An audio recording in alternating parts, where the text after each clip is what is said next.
There is also a garage as a practical accessory. I've already got one for myself.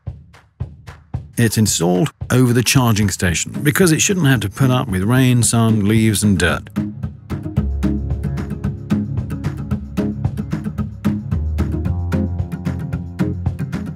Nevertheless, the mower is weatherproof, which also makes cleaning very easy.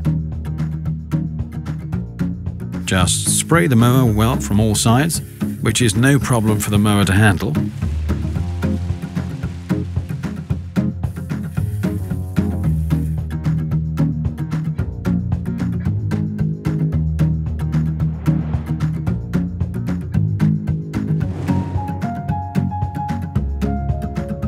And in contrast to others, it doesn't need a rain sensor, but rather it works in any weather.